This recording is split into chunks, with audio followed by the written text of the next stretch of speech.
امام علی مقام رضی اللہ تعالیٰ عنہ کی شہادت کے اسباب اس طرح پیدا ہوئے کہ جب سن 60 ہجری میں حضرت امیر معاویہ رضی اللہ تعالیٰ عنہ کا انتقال ہوا اور یزید جس کے لیے حضرت معاویہ اپنی زندگی میں ہی بیعت لے چکے تھے ان کا جانشین بن گیا۔ تخت حکومت پر بیٹھنے کے بعد اس کے لیے سب سے اہم مسئلہ حضرت امام حسین، حضرت عبداللہ بن زبیر اور عبداللہ بن عمر رضی اللہ تعالیٰ عنہ کی بیعت کا تھا، کیونکہ ان حضرات نے یزید کو ولی عہد کو تسلیم ہی نہیں کیا تھا۔ لیکن حضرت امیر معاویہ نے اس معاملے میں اپنی زندگی میں ان سے کوئی بات نہیں کی اور معاملے کو یوں ہی چھوڑ دیا تھا۔ لیکن جب یزید تخت پر بیٹھا تو اس نے فوراً چاہا کہ یہ مقدس ہستیاں فوراً اس کی بیعت کر لیں۔ علاوہ ازیں حضرات سے یزید کو یہ بھی خطرہ تھا کہ کہیں ان میں سے کوئی خلافت کا دعویٰ نہ کر دے اور ایسا نہ ہو کہ سارا حجاز اٹھ کر میرے خلاف کھڑا ہو جائے۔ حضرت امام حسین رضی اللہ تعالیٰ عنہ کے دعوی خلافت کی صورت میں عراق میں بغاوت کا سخت اندیشہ تھا۔ ان وجوہ کی بنا پر یزید کے پیش نظر سب سے بڑا مسئلہ اپنی حکومت کی بقا اور تحفظ تھا، اس لیے اس نے ان حضرات سے بیعت لینا ضروری سمجھا۔ چنانچہ اس نے گورنر مدینہ ولید بن عقبہ کو امیر معاویہ رضی اللہ تعالیٰ عنہ کی وفات کی خبر دی اور ساتھ ہی ان حضرات سے بیعت لینے کی سخت تاکیدی حکم بھی بھیجا، جس میں لکھا: بس حسین، عبداللہ بن عمر اور ابن زبیر کو بیعت کے لیے اس طرح پکڑو کہ جب تک بیعت نہ کر لیں مطلق نہ چھوڑو۔ ناظرین، ابھی تک اہل مدینہ کو حضرت امیر معاویہ رضی اللہ تعالیٰ عنہ کی وفات کی خبر نہیں تھی، لہذا گورنر مدینہ ولید یزید کے اس حکم سے بہت گھبرایا، کیونکہ اس کے لیے اس کی تعمیل بہت مشکل تھی اور وہ اس کے انجام کو بھی اچھی طرح سمجھتا تھا۔ اس نے اپنے نائب مروان بن حکم کو بلایا اور اس سے مشورہ طلب کیا۔ مروان سنگ دل اور سخت مزاج آدمی تھا۔ اس نے کہا: میری رائے یہ ہے کہ ان تینوں حضرات کو اسی وقت بلائیں اور بیعت کا حکم دیں۔ اگر وہ بیعت کر لیں تو ٹھیک، اگر وہ انکار کریں تو تینوں کا سر قلم کر دو، اور اگر تم نے ایسا نہ کیا تو جب ان کو وفات معاویہ کی خبر ملے گی تو یہ تینوں ایک ایک مقام پر جا کر خلافت کے مدعی بن کر اٹھ کھڑے ہوں گے، پھر ان کو قابو کرنا سخت مشکل ہو جائے گا۔ البتہ ابن عمر کو میں جانتا ہوں، ان سے توقع کم ہے، وہ جدال و قتال نہیں کرنا چاہتے سوائے اس کے کہ یہ امر خلافت خود بخود ان کو دے دیا جائے۔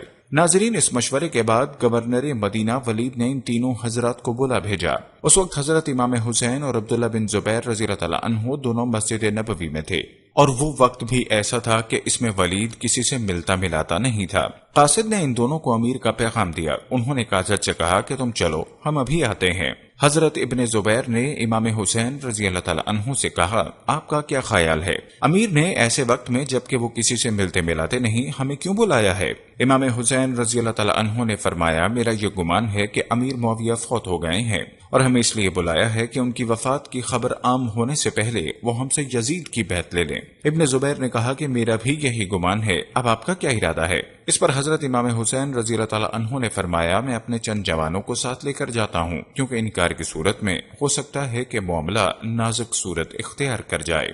ناظرین، اپنی حفاظت کا سامان کر کے ولید کے پاس پہنچے اور مکان کے باہر اپنے جوانوں کو متعین کر دیا اور ان سے کہا کہ اگر میں تمہیں بلاؤں یا تم سنو کہ میری آواز بلند ہو رہی ہے تو فوراً اندر آ جانا، اور جب تک میں باہر نہ آؤں یہاں سے ہرگز نہ سرکنا۔ آپ اندر گئے اور سلام کے الفاظ کہہ کر بیٹھ گئے۔ ولید نے آپ کو امیر معاویہ رضی اللہ تعالیٰ عنہ کی وفات کی خبر سنائی اور یزید کی بیعت لینے کے لیے کہا۔ آپ نے تعزیت کے بعد فرمایا: میرے جیسے آدمی اس طرح چھپ کر بیعت نہیں کر سکتا، اور نہ میرے لیے اس طرح خفیہ بیعت کرنا مناسب ہے۔ اگر آپ باہر نکل کر عام لوگوں کو اور ان کے ساتھ ہمیں بھی بیعت کی دعوت دیں تو یہ ایک بات ہوگی۔ ولید امن اور صلح پسند آدمی تھا۔ اس نے کہا: اچھا، آپ تشریف لے جائیں۔ آپ اٹھ کر چلے تو مروان نے بہت برہم ہو کر ولید سے کہا: اگر تم نے اس وقت ان کو جانے دیا اور بیعت نہ لی تو پھر ان کو قابو نہ کر سکو گے، تب وقت کے بہت سے لوگ قتل ہو جائیں۔ ان کو قید کر دو، اگر یہ بیعت کر لیں تو خیر، ورنہ ان کو قتل کر دو۔ ناظرین، حضرت امام حسین رضی اللہ تعالیٰ عنہ یہ سن کر کھڑے ہو گئے اور فرمایا: او ابن زرقہ، کیا تو مجھے قتل کرے گا؟ خدا کی قسم تو جھوٹا ہے، کمینہ ہے۔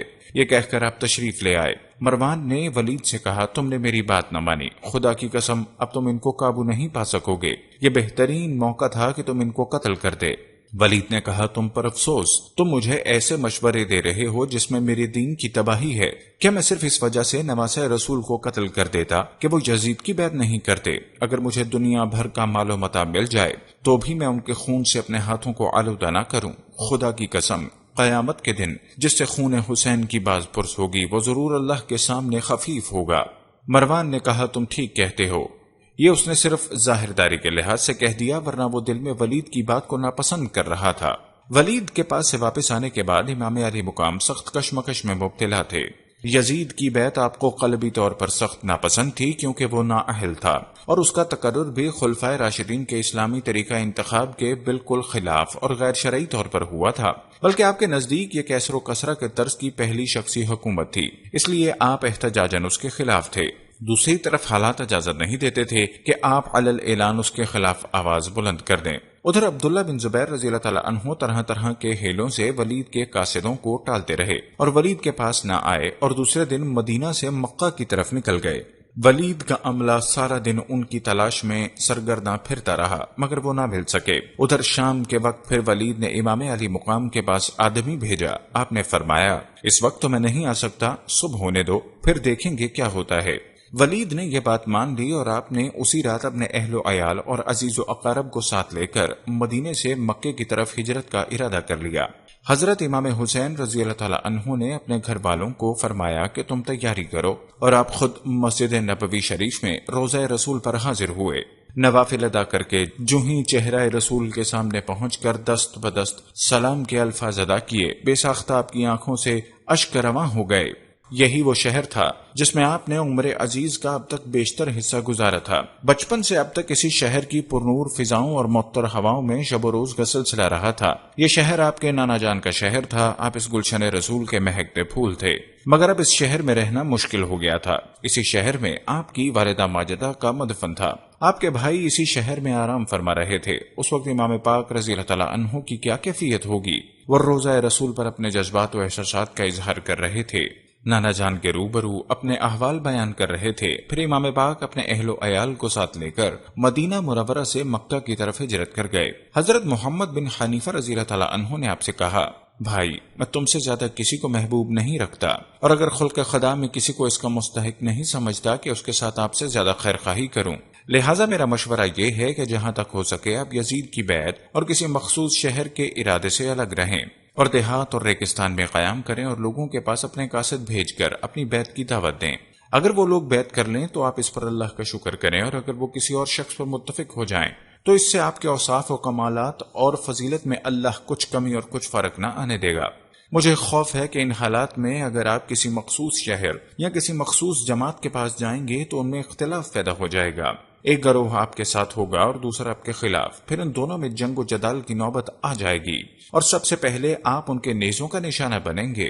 ایسی صورت میں ایک معزز اور شریف ترین شخص جو بلحاظ حسب نسب اس ساری امت سے بہتر ہے، اس کا خون سب سے زیادہ ارزاں ہو جائے گا اور اس کے اہل و عیال کو ذلیل کیا جائے گا۔